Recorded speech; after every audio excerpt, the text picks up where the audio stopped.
Hey everybody, it's Rob from Flailthroughs. This is Gundam Battle Operation 2, and this is a request for Brigadier Darman, who wanted the Mobile Suit Gigan as the Kaiju Gigan. And I think I managed to get the colors pretty well.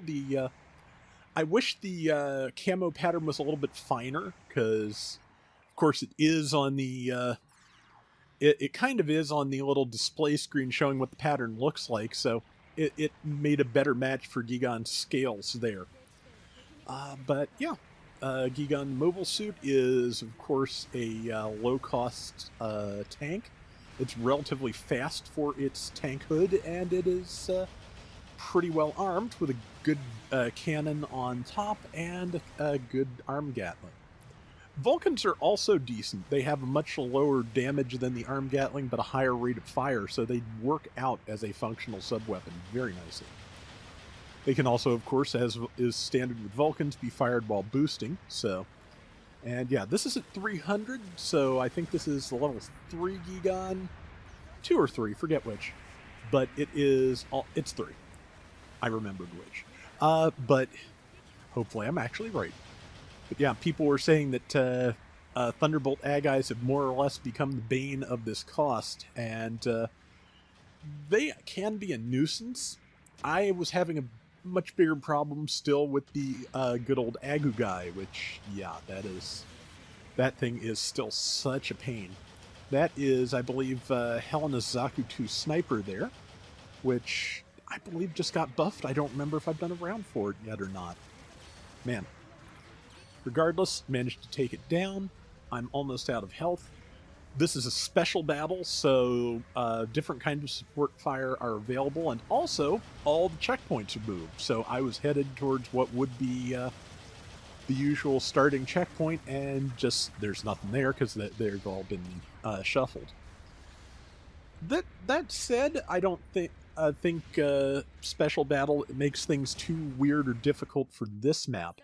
The one that's really kind of interesting to me is Port Base, where everything, all the major checkpoints and the bases and things are all kind of squished over to the side of the map that otherwise nobody ever uses. So it's functionally a completely different map. It's kind of neat, but I definitely need more practice with it.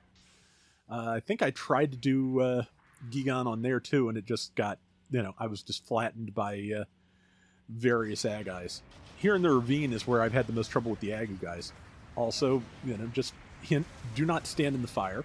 It's bad for you. Just that is a hint for Gundam Battle Operation 2 as well as real life. But yeah, those chain explosion weapons can really just wreck you, especially if you get caught in them. They also, of course, have build stun, so yeah, they are...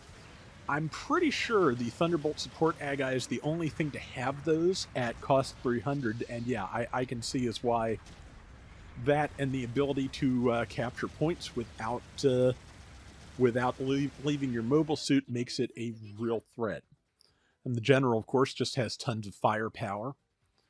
Raid's not bad either, so that's right. The Raid's special ability, I believe, is Freezy Yard, so which...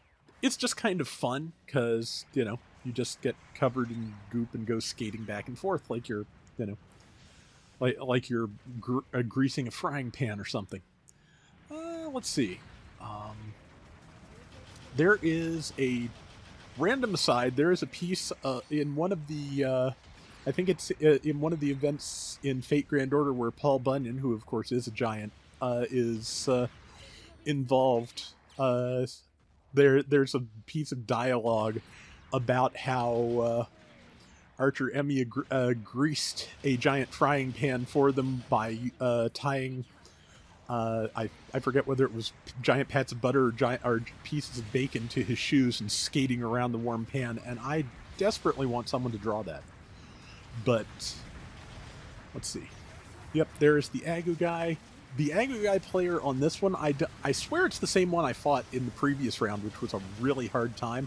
I don't know if they're not working as well with the rest of the team, or whether just it's a different Agu guy and I don't realize it, but they were a lot more of a problem the last time I fought one than they were this time, luckily. It could just be that my team is doing a better job of keeping them off of me, or I'm doing a better job of keeping a distance because now I've basically been warned. But regardless of how that plays out, I'm just trying to figure out where to spawn back in. Well, there is no where to spawn back in. When, I think, is the better word. But yeah, just the Agu guy is still obviously a threat, but it is not as big. It is not just stopping me in my tracks every second the way a similar or matching Agu guy did in the previous round.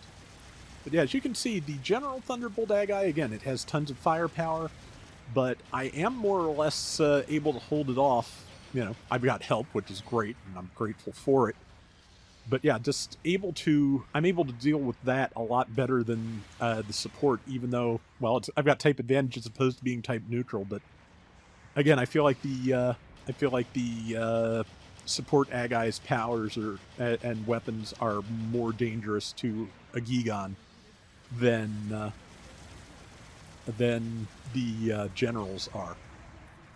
I think what I put on this, I know I put overtuning for hit points, which at level 3 gives me about 2100, and I may have also put overtuning for melee defense, if I'm not mistaken. Because, yeah, overtuning, of course, is a separate damage reduction step on the defensive parts that does not count towards your overall defense limit.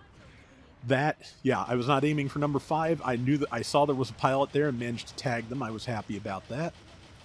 And yeah, that person fell down just right outside of my range. And this is the point at which I realized camping right next to the enemy point was dumb. Not that I moved, and here's the Agu guy. I think this is like the one and only time the Agu guy gets the drop on me the whole round. I don't remember if I send for help or not, but yeah, that Agu guy is somewhere around here, and I'm stuck on rocks, so things are about to get difficult. Tackled through my shot so it didn't get stunned, and there is Helena Zaku to help it out. It has priority, so my punch was not functional.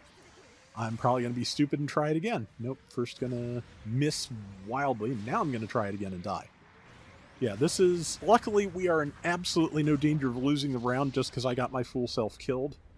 I don't think I called for help. That's on me. It was one of those days where I'd had a fair number of rounds where I did not get any help when I called for it, so that's kind of one of the, things about this game sometimes, that you do get discouraged from doing things because sometimes it just doesn't work, and just because it doesn't work with one team and one situation doesn't mean it won't work next time. So kind of just got to stick with it. But yeah, for some reason I just decided to eject as I fell off the cliff, but I believe we pulled that off. Yes, we did.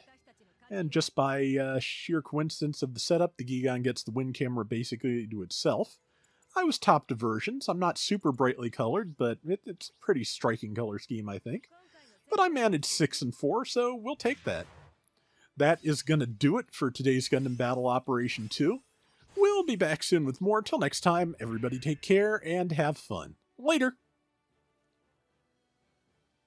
And as is typical, about the time I was ready to stop for the day is when I got the medal, the first medal for the month. So that means, just pop into one more AB room and get the benefit for it. So that's always how it seems to work for me. Just like when I have had, when I have spent a good while slugging it out and I am ready to be done, that's when the awards drop. And I feel obligated to go back in and get the benefit from them.